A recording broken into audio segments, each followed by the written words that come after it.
Another area where the Tri-State Percussion Circuit has been a trendsetter is in our B class. We didn't just separate them and hope we can get the lines in the right class. We have specific criteria and rules for that class that have worked very well for us the last couple of years, and in the next couple of slides, we're going to go over them.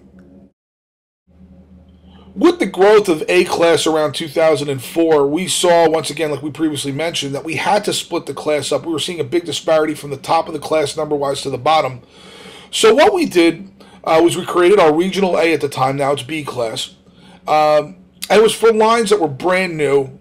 That was really the only criteria to be in that class. But what we saw after a couple of years was that show design was having a huge impact either positively or negatively on the class. Positive in the sense that the shows are so well designed, you were giving them numbers and composition that you had to give them. But in some areas, negative because the shows were designed well beyond the skills of the kids that they had in that particular line. So I decided that around 2006 we were going to put, or 2007 we were going to put criteria. We're going to separate B class from A class by doing certain things from a rules perspective. Over fine-tuning the last couple of years, we see it's working very well. The growth of the B lines is rather quick from a performance standpoint over the course of a year. Once again, it's for new lines with the beginner skill sets. We want the kids to experience competition with teams of like skill sets so that we don't have that 35-point disparity anymore. And as stated, two major points. Number one, strong emphasis on performance as opposed to design. We want the kids to learn spots and dots. We want them to make sure that they know how to do the technical end of this to the best of their abilities before they expand into more difficult areas. And also, we want to maximize the chances for successes and technical growth. If we're sitting there worrying about show design too much or how we're going to move things on the floor, they're not playing. They need to focus on their playing. So that gives you a little bit about the history and why we do what we do in our B class. Now, one of the things we want to note before we go on is that B class this season, as opposed to, say, the last 3 years, will be scored on its own criteria. In other words, there will be no relationship between B class numbers and A class numbers in Tri-State Percussion this season. That being mentioned, let's get into the actual rules. No tarps are allowed in B class. The circuit has a tarp. They'll be marching on that. The reason we do that is because, number one, we want them to focus the time that it takes to learn how to fold those things up and move them around, which is going to take a lot longer than you think if you've never done it before. Take that time and focus it on the teaching aspect and getting the dots and the spots together, as opposed to, okay, let's fold the tarp, let's practice folding the tarp and taking it off, and then all of a sudden you got a 2.5-point penalty and you don't know why. And blah, blah, blah. We want to avoid that in this class. When the kids watch it a few times, and they do it for a season or two, and they see other groups doing it, it'll be a lot easier to teach it then, trust me. The second thing is that we brought the floor size in 10 feet from each side and 10 feet from the back from the standard floor. Why did we do this? We saw a lot of programs having failures because of the amount of distance they were separating the kids because of design issues. Well, we forced the floor a little bit smaller to help you along with that.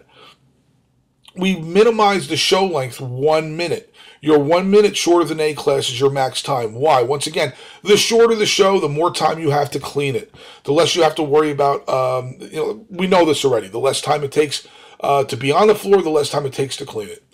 And lastly, you're allowed 3 backdrops. 1 on each side, the right side and the left side, and 1 on the back floor.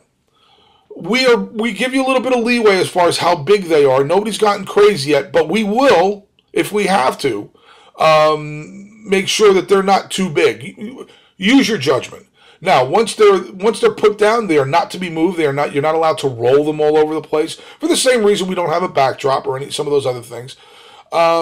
And if you want to open a hole in the middle of them so the kids can march through them, you're more than welcome to do that. You're welcome to design them. You want to paint them, put whatever you want. Go nuts, put whatever you want on them. But once they're in place, they don't move.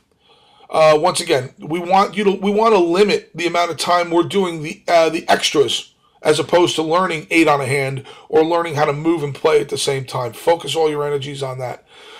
Lastly, yes, if you'd like to put a theme to your program, go ahead and do it, but be careful. Don't overdo it. Don't make it the most important thing you do.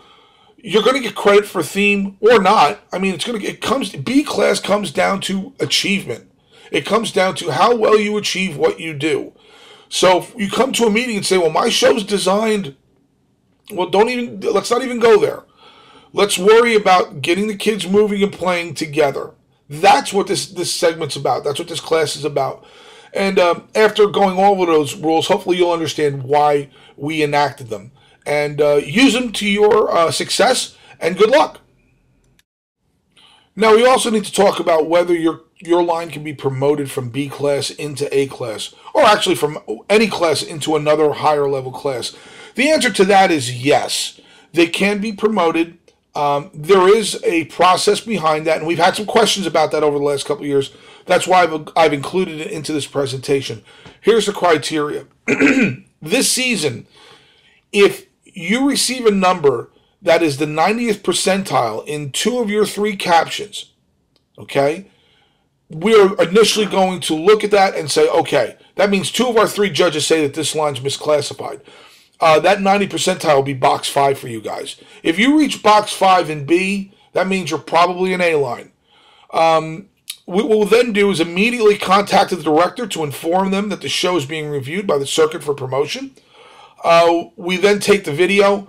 Within the next couple of days, it's reviewed by the circuit director.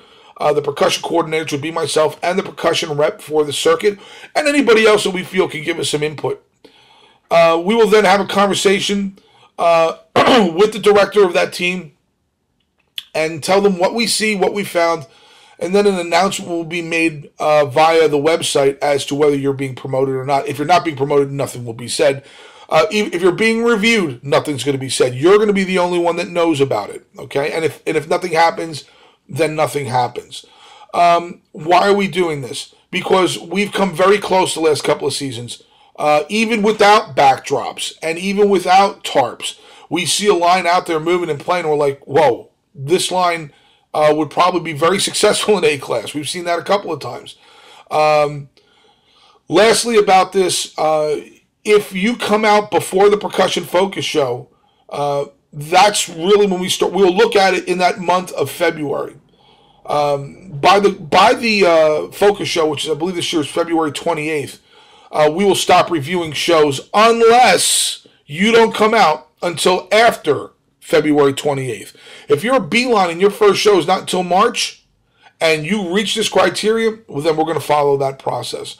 Hopefully that is clear enough for you. If you have any questions, please let us know. I'll modify the presentation, or we'll send out some more documentation on it.